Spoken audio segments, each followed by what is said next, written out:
প্রিয় উপস্থিতি, হাইলাকান্দির মুসলমান খুবই মনোযোগ দিয়ে কথাগুলি শুনে যাবেন। আজ ফেরেশতাদেরকে আল্লাহ বলেন, ফেরেশতারা রে, আমি দুনিয়াতে মানব জাতি খলিফা পাঠাবো।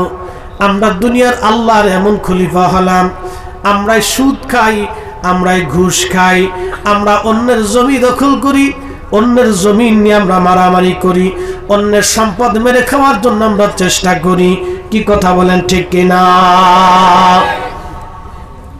অথচ আমরা আশরাফুল মাখলুকাত, আল্লাহর কোরআন আমাদেরকে শিখাইলেন, কুনতুম খায়রা উম্মাতিন উখরিজাত লিন-নাসি তা'মুরুনা বিল মারুফি ওয়া তানহাউনা আনিল মুনকার। একবার জোরে বলা যাবে কি সুবহানাল্লাহ? কথা বোঝা যায়?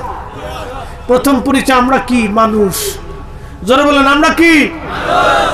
একসাথে বলেন, আমরা কি? জোরে বলেন, আমরা কি? 4 লক্ষ জীবন জীব প্রজাতির মধ্যে আমরা শ্রেষ্ঠ। কি কথা কোন, ঠিক কিনা? আমরা শ্রেষ্ঠ, আমরা মানুষ। মানুষ হয়ে মানুষের কাজ করতে। হযরত ওমর লক্ষ্য করতেছে, ভিতর থেকে মহিলা বলতেছে, মারে দুধের সাথে পানি বেশি করে মিশাও। আচ্ছা, আপনাদেরকে প্রশ্ন করি, দুধের সাথে যে পানি মিশাইলেন, আমাদের দেশে অনেকে দুধ বেশি বিড়ি খায়। এই আসতে কনকে জোরে বলেন, দুধ বেশি কি খায়? বিড়ি খায়। দুধ বেশি বিড়ি খায়।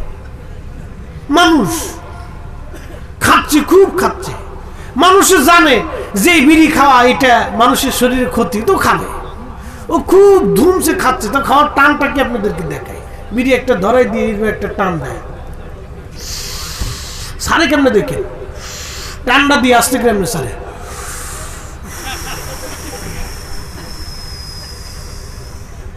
মানে খুব শান্তি।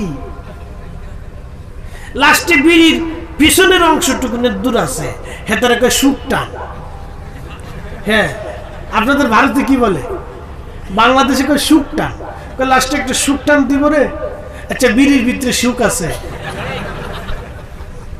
চিন্তা করেন, সুখ টান। আমি একদিন এক কেয়ারটেকার বাথরুমে ঢুকছি, তো আমাদের দেশে তো পাবলিক টয়লেট বেশি, প্রত্যেক স্ট্যান্ডে বাস স্ট্যান্ডে পাবেন, তারপরে আপনার এই পেট্রোল পাম্পগুলিতে পাবেন, তো প্রত্যেক জায়গায় বাথরুম আছে। তো এক পাবলিক টয়লেটের ভিতরে ঢুকছি, ঢোকার পরে হন খালি বিড়ির গন্ধ। তো কেয়ারটেকার যে থাকে ওরা 10 টাকা করে নেয়, প্রত্যেক বাথরুমে 10 টাকা, আর ফেসাবে 5 টাকা। ব্যবসা খুব ভালো, বুঝতে পারছেন? তো প্রত্যেক বাথরুমে 10 টাকা করে নেয়। তো আমি 10 টাকা দিয়ে বললাম, বেটা রে, বাথরুমের ভিতরে বিড়ির গন্ধ পরিষ্কার করতে আরস না?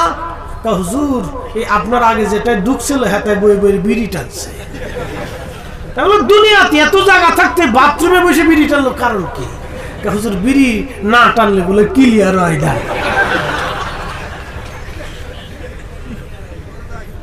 তার মানে হে বিড়ি ধরে নাই, বিড়ি হেরে ধরছে, ওরে বিড়ি ধরে ফেলছে একবার। এই অবস্থা আমাদের। প্রিয় মুসলমান, হাইলাকান্দি ভারতের মুসলমান, হযরত ওমর লক্ষ্য করতেছে, ভিতর থেকে এক মহিলা ডাক দেখে, মা দুধের সাথে পানি বেশি করে মিশাও। মেয়েটা জবাব দিয়ে বলল, মা দুধের সাথে যদি পানি মিশাই, ওমরের গোয়েন্দা যদি জানে, কালকে মসজিদে নববীর সামনে এই দুধের সাথে পানি মিশানোর জন্য, অন্যায় করার জন্য আমাদের বিচার হবে রে মা। এই অন্যায়ের জন্য কালকে বিচার হবে। বেশি ঘুরায় না, তাহলে আবার ডিস্টার্ব হবে। ও মা, দুধের সাথে পানি মিশাইতে পারবো না মা। মহিলা ডাক দিয়ে বলল, মেয়েরে, ওমরের গোয়েন্দা এত রাত্রে কি করে জানবে তুমি দুধের সাথে পানি মিশাও? পানি মিশাও মা, ওমরের গোয়েন্দা জানবে না। মুসলিম মেয়েটা সেই দিন জবাব দিল, মা দুধের সাথে পানি মিশাইলে ওমরের গোয়েন্দা যদি না জানে, আমার মালিক আমার আল্লাহ ফায়ুনাব্বিউকুম বিমা কুনতুম তা'মালুন। কেউ না জানলেও আমার আল্লাহ জানে মা। ওই আল্লাহ যেহেতু জানে, আল্লাহ যেহেতু দেখে, আমি দুধের সাথে পানি মিশাবো না। চিৎকার মেরে জোরে বলবেন কি আল্লাহু আকবার। তেলের গাড়ি তেলে চলে,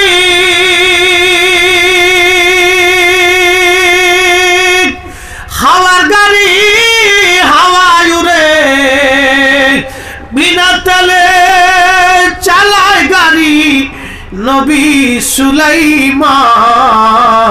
আমরা সেই মুসলমান, আমরা সেই মুসলমান। মসজিদে জুতা চুরি করে নিয়ে যাই, মাহফিল থেকে জুতা চুরি করে নিয়ে যাই, অন্যের মাল কেড়ে দিই, অন্যের সম্পদ কেড়ে নেই, অন্যের জমি দখল করে নেই, হালাল খাই না, সুদ খাই, ঘুষ খাইয়া, আরাম খাইয়া অন্যের ক্ষতি আমরা করে থাকি। কথা বলেন ঠিক কিনা? আমরা সেই মুসলিম, আমরা সেই মুসলিম। এই ভারতের খাজা বাবা আসবেনি এক আনা সাগরের পানি একটা লুটার ভিতরে এনেছিলেন। আমরা সেই মুসলমান, আমরা সেই মুসলিম। শাহজালাল আমিনী মুজাররিদি জায়নামাজ বিছাইয়া সুরমা নদী পানি হয়েছিলেন। আমরা সেই মুসলিম, আমরা সেই মুসলমান। অস্তিত্ব হারিয়ে ফেলতেছি ভুলের জন্য। আমাদের ভুলের জন্য আমরা আমাদের অস্তিত্ব হারাচ্ছি। মুসলমান মেয়েটি ডাকতে বলল, মা, ওমরের গোয়েন্দা যদি না জানে, আমার আল্লাহ জানে, দুধের সাথে পানি মিশাবো না মা। হযরত ওমর গোলামকে বললেন, গোলাম রে, জায়গাটা চিহ্নিত করে রাখো, কালকে সকালবেলা এই ফ্যামিলির খোঁজ আমাদের নেওয়া লাগবে, কে কে আছে না আছে। খলিফা চলে আসলেন ফজরের নামাজ পড়ে। গোয়েন্দারা যে রিপোর্ট দিল, আমিরুল মুমিনিন ওই মহিলার স্বামী মারা গেছে, তারা খুবই দরিদ্র, কোন রকম উট ছাগল দুম্বার দুধ বিক্রি করে তারা সংসার চালায়। হযরত ওমর ছেলেদেরকে ডাক দিলেন, এ ছেলেরা, তোমরা বলো তোমাদের মধ্যে কে বিয়ে করবা।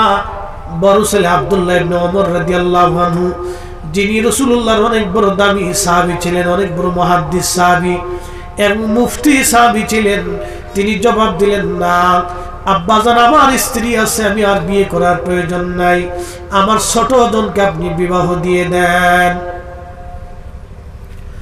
হযরত ওমর জিজ্ঞেস করেন, বেটা তুমি কি বিয়ে করবা? ছেলে বলল, আব্বাজান আপনি যদি বিয়ে দেন আমি অবশ্যই বিয়ে করব। তখন হযরত ওমর বললেন, বেটা রে, আমি একটা মেয়ে পছন্দ করছি, বেদুইন ঘরে, খুবই দরিদ্র, দুধ বিক্রি করে তারা সংসার চালায়। বলেন তো, খলিফাতুল মুসলিমিন হযরত ওমর কত বড় খলিফা আজকে বুঝাই। বর্তমানে ইরান, ইরাক, ইয়ামান, ওমান, সিরিয়া, জর্দান, লেবানন, ফিলিস্তিন, লিবিয়া, সৌদি আরব, কাতার, দুবাই, বাহরাইন, কুয়েত,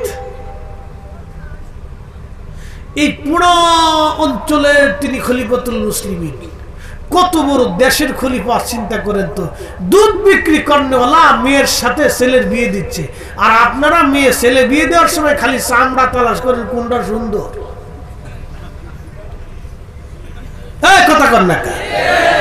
আর যে বেডি বেশি টিকটক করে, এই বেডির খুব পছন্দ হয়। টিকটক খালি করতে পারলেই হয়েছে, বেডি খুব ভালো।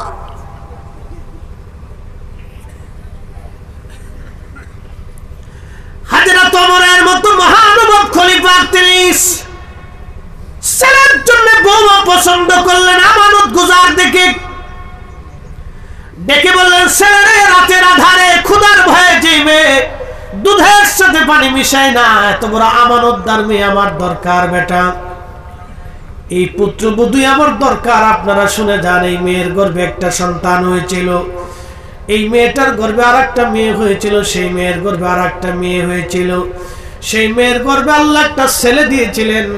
এই ছেলের নাম ইসলামের প্রথম মুজাদ্দিদ, ইসলামের চতুর্থ খলিফার আরেকজন খলিফা তিনি ওমর ইবনে আব্দুল আজিজ, যাকে মুসলমানদের দ্বিতীয় ওমর বলা হইতো। দ্বিতীয় ওমর বলা হইতো। বিরাট বড় সিংহাসন পাওয়ার পরেও তিনি ধুলার তখ্তে চড়ে হযরত ওমরের মতো বিশ্ব শাসন করে গেছে। একবার জোরে বলা যাবে আল্লাহু আকবার। তেলের গাড়ি তেলে চলি, হাওয়ার গাড়ি হাওয়ায় উড়ে, বিনা তেলে চালায় গাড়ি নবী সুলাইমান। আমরা সেই মুসলমান, আমরা সেই মুসলমান।